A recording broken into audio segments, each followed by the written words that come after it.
제가 논어를 강의하면서 가장 아쉬웠던 게 이런 사람이 인한 사람이다 라고 특정하지 못했던 것이거든요. 그런데 오늘은 구체적으로 말씀을 드려보겠습니다. 사가 인의 덕성을 가져야 군자가 되는데, 군자는 사회의 올바른 리더를 뜻하죠. 올바른 리더라면 심리적 감수성을 가지고 민감하게 주변의 정세를 잘 파악하고 인간에 대한 관심도 잃지 않을 텐데요. 이것이 우리가 바라는 리더의 모습이기도 하죠. 이순신 장군 하면 어질다는 느낌보다는 용맹하다, 위대하다는 느낌이 먼저 떠오르는데요. 저는 이 이순신 장군이 대표적으로 인한 사람이 아닌가 생각을 합니다. 임진왜란이 일어나기 1년 전부터 조선의 조정에서는 전쟁이 일어난다, 아니다의 논쟁이 있었는데요. 이런 시국에 전라좌도 수군절도사의 임무를 맡은 사람이라면 어떤 일을 했어야 했을까요? 전쟁이 안 일어나면 가장 좋지만 혹시라도 있을지 모를 전쟁에 대비를 해야 되겠죠. 그래서 이순신 장군은 당시의 정세 속에서 자신이 할 수 있는 일을 한 것입니다. 직접 병사를 모으고 전함인 판옥선과 거북선을 만들고 또 왜군을 대비한 모의 전술훈련을 했는데요. 1592년 음력 4월 13일에 왜군이 부산포에 상륙하면서 임진왜란이 일어났는데요. 난중일기를 보면 이순신 장군이 하루 전날인 4월 12일에 거북선에 설치한 한 포를 시험 발사했다는 기록이 처음 나옵니다. 최소한 임진왜란 하루 전날에는 거북선을 포함해서 모든 전쟁 준비를 미리 마쳤다는 걸 알 수 있는 대목인데요. 외선이 나타나자 이순신 장군은 어떻게 했습니까? 이길 수 없는 전투는 아예 하지를 않았습니다. 철저하게 파수병을 보내서 일본군의 정보를 수집하고 지형을 이용해서 적은 수의 배로도 많은 수의 일본군 배를 쳐부술 수 있는 그런 전투만 했죠. 그래야 배도 지키고 군대도 지킬 수 있었기 때문인데요. 이것이 백전백승할 수 있었던 비결인 셈이죠. 이순신이 삼도 수군 통제사가 됐는데 지금으로 치면 해군 참모총장이 된 것입니다. 육지에서는 패전을 거듭하는데 이순신이 계속 이기니까 임금인 선조가 무리한 전투에 나가라고 명을 내렸지만 이순신이 몇 번 거절을 했죠. 정부의 탁상 공론에 휘둘리지 않는 강단을 보여준 것인데요. 장수의 눈으로 판단하기에 무조건 지는 전투에 왜 내 부하들을 데리고 나가서 죽이겠습니까? 그런데 당시에 경상우도 수군절도사인 원균이 이순신을 헐뜯으면서 신은 더 잘할 수 있습니다, 이런 장계를 계속 올리니까 선조가 이순신을 버리고 원균을 택하죠. 조정의 명을 거부했다는 이유로 삼도 수군 통제사였던 이순신이 잡혀서 한양으로 압송이 되고 그 후임에 원균이 임명이 되는데, 이 원균이라는 사람은 우리가 생각할 수 있는 모든 무능한 점을 다 가진, 절대 지도자의 자리에 앉아서는 안 되는 그런 사람이었다는 것인데요. 선조가 그런 사람을 이순신의 후임에 앉힌 이유는 단 하나였습니다. 이순신 네가 없어도 얼마든지 다른 사람이 그것을 대신할 수 있다는 걸 보여주기 위해서였는데, 이 원균이 전쟁에 나섰다가 칠천량 해전에서 대패를 당하게 됩니다. 문제는 칠천량 해전이 우리가 보통 생각하듯이 조선 함대와 일본 함대의 전면전이 아니었다는 점입니다. 오히려 수적으로는 조선군이 훨씬 유리했는데도 불구하고 적은 수의 일본군 함대가 야습한 것에 놀라서 이리저리 도망 다니다가 함대가 흩어지고 부서졌다는 거예요. 원균은 전술도 없고 대책도 없고 방비도 하지 않은 채 전쟁터에서 술만 퍼먹고 있다가 적의 기습에 놀라서 달아난다는 게 지형적으로 빠져나갈 수 없는 곳으로 배를 몰아서 가놓고는 도저히 안 되겠으니까 배를 버리고 육지로 달아납니다. 그래서 육지로 달아난 상태에서 일본군에게 이제 포위를 당했다고 하는데, 시신이 수습이 안 됐기 때문에 죽었는지 살았는지조차 알 수가 없는 상태라고 하는데요. 이때의 전투에 참가한 조선 수군에는 이순신 휘하에서 단련된 역전의 용사들이 굉장히 많았다고 하는데요. 지도자 한 명이 바뀌었을 뿐인데 이들이 모두 한순간에 오합지졸로 변해버렸다는 게 놀라운 일이죠. 이 전투에서 150척에 가까운 판옥선과 거북선이 부서지고 흩어졌고 조선의 수군은 괴멸 상태에 이르게 되는데요. 어쩔 수 없이 선조가 다시 이순신을 복귀를 시켰지만 배가 없는데 어떻게 해전을 하겠습니까? 그래서 신하를 보내서 수군을 패하고 차라리 충청도로 자리를 옮겨서 미래를 대비하라는 말을 전하죠. 그랬더니 이순신이 장계를 올렸는데요. 이때에 장계에 올린 말이 그 유명한 신에게는 아직도 12척의 배가 있습니다. 이 말입니다. 이순신이 이 12척을 이끌고 나가서 133척의 왜군 함대를 물리친 전투가 바로 명량해전인데요. 이순신은 이 12척으로도 전투를 할 수 있다고 생각을 했고 그것을 실행했던 것이죠. 실제 전투의 삼가한 배는 13척이라고 하는데요. 그런데 처음부터 13척이 133척과 싸운 게 아니었다고 합니다. 이순신 대장선 한 척이 1대 100으로 붙어서 혼자 싸웠다는 건데요. 공격 신호를 내려도 조선 배들이 겁을 먹고 앞으로 나오질 않았다는 거예요.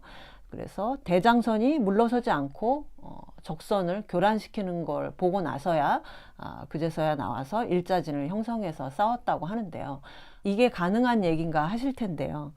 사실 일본의 배들은 조선의 배들에 비해서 상당히 작았고 또 왜군의 싸우는 전술이라는 게 가까이 접근해서 상대방 배에 올라가서 노략질하고 불태우는 왜구들의 수법밖에는 없었다는 건데요.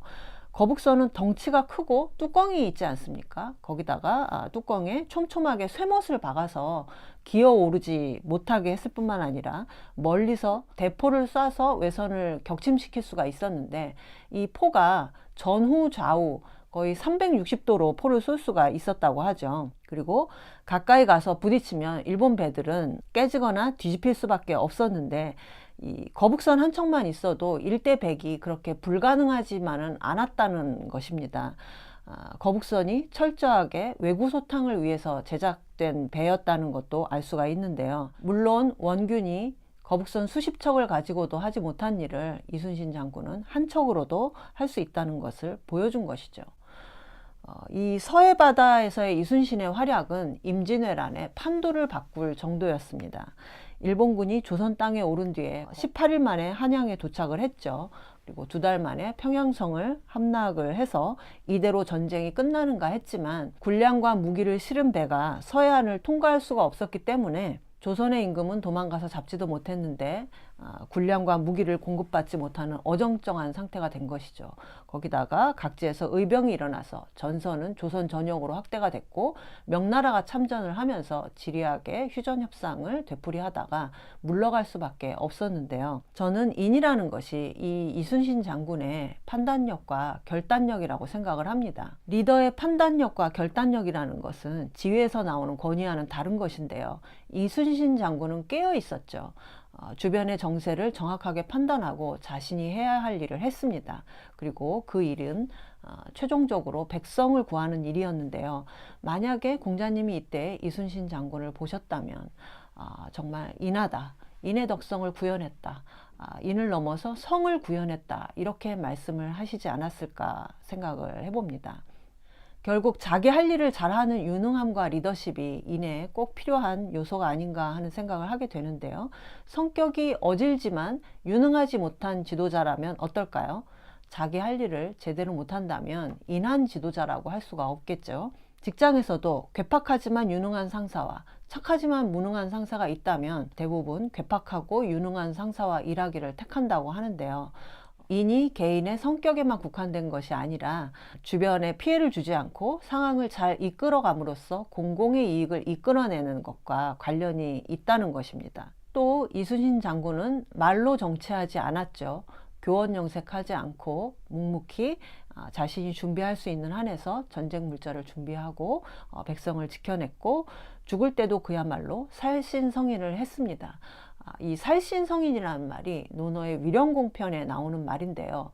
자기 몸을 죽임으로써 인을 이룬다는 뜻입니다. 이순신 장군이 적의 화살을 맞고 돌아가시기 전에 뭐라고 말씀하셨습니까? 나의 죽음을 적에게 알리지 말라 이런 유언을 남기셨는데요. 내가 죽었다고 동요하지 말고 끝까지 이 전쟁을 지켜서 승리로 이끌어라 라는 마지막 명령을 유언으로 남기신 것인데 이 장면도 다른 게 아니라 이순신 장군이 이미 퇴각하는 일본군을 그냥 가라고 놔줘도 되는데 끝까지 쫓아가서 대승을 하려고 한 이유가 뭡니까? 다시는 조선의 바다를 넘보지 못하게 끝장을 보여주려고 한 것인데, 거기서 이순신 장군이 죽은 것이 알려지면 그 계획이 다 수포로 돌아가지 않겠습니까? 마지막까지 자신의 임무에 충실하고 목표를 완수하려고 한 데서 나온 명령이자 유언이었던 것이죠. 이순신 장군의 업적이 너무도 위대하고 존경스럽지만, 인간 이순신의 입장에서 보면 그는 주변의 정세를 잘 파악하고 자신의 일을 철저하게 잘 수행했을 뿐입니다. 한 사람의 인한 판단이 일으킬 수 있는 최대치를 우리는 이순신 장군에게서 볼 수가 있는데요. 이순신 장군의 이런 인한 면모 때문에 백성들이 스스로 이순신 장군의 위령비를 만들고 제사를 지내왔고, 그리고 지금까지도 우리가 사랑하고 존경하고 아끼는 것이겠죠. 이순신 장군이 돌아가시고 300년이 지난 뒤에 결국 우리는 일본의 나라를 빼앗기고 식민지 시절을 보내야만 했는데요. 2019년은 1919년 3.1운동이 일어난 지 100주년이 되는 해인데, 100주년이 되면 뭐 하겠습니까? 일본은 승전국인 미국과 연합국에만 고개를 숙이고 배상을 했을 뿐, 우리나라를 포함해서 중국과 동남아시아를 향해서는 진심 어린 사과를 하고 있지 않은데요. 여전히 8.15만 되면 일본 집권 여당과 정부의 주요 관료들이 전범들이 묻혀있는 야스쿠니 신사를 참배하고 있습니다. 난징 대학살이나 위안부 문제를 부정하고 왜곡하는 교과서를 만드는가 하면 독도 영유권의 주장을 전 국민에게 세뇌하고 학습시키고 있는데요. 더 충격적인 것은 전범 국가인 일본이 아직도 침략 전쟁의 상징인 우길기를 자위대의 깃발로 사용하고 있다는 점입니다. 만약 독일 군함이 나치 깃발을 사용하고 있다면 전 세계가 뭐라고 하겠습니까? 우리가 나라를 찾은 것은 다행이지만 일본의 생각과 행태는 그대로라는 것이죠. 일본은 남북 문제가 해결되기를 바라지 않고 오히려 갈등을 조장하는 기사들을 쏟아내고 있고, 한반도에 유사사태가 발생하면, 이 유사사태라는 것이 굉장히 자의적인 판단이 가능한 표현인데요. 한반도에 뭔가 일이 생기면 미군을 보호하려는 목적으로 자위대의 항공모함과 항공기를 우리나라에 출동시킬 수 있도록 법을 고치고 미군과 협의를 마쳤다는 겁니다. 1905년 을사조약으로 조선이 외교권을 빼앗겼을 때 가장 먼저 공사관을 철수시킨 나라가 바로 미국이었는데요. 1910년 한일병합조약을 가장 먼저 승인하고 지원해준 나라도 미국이었다는 걸 돌이켜보면 역사가 되풀이되고 있지 않나 하는 생각을 떨쳐버릴 수가 없는데요. 지금 이런 시기에 이순신 장군이 살아있다면 어떤 일을 했을까요? 물론 지금은 이순신 장군이 계시지 않습니다. 그렇다면 우리 모두가 이순신 장군이 되는 수밖에 없는데요. 우리 모두가 인한 사람이 돼서 자기가 처한 자리에서 최선을 다해 자기 할 일을 하면서 주변 정세를 잘 살피고 나라와 민족을 위한 일을 각자 하는 것밖에는 다른 방법이 없습니다. 그러기 위해서는 일단 논어를 잘 읽어서 인한 사람이 어떤 사람인가에 대해 잘 알아야겠죠. 인한 사람이 되기 위한 첫 단계로서 우선 논어를 끝까지 읽어 나가야 되겠습니다.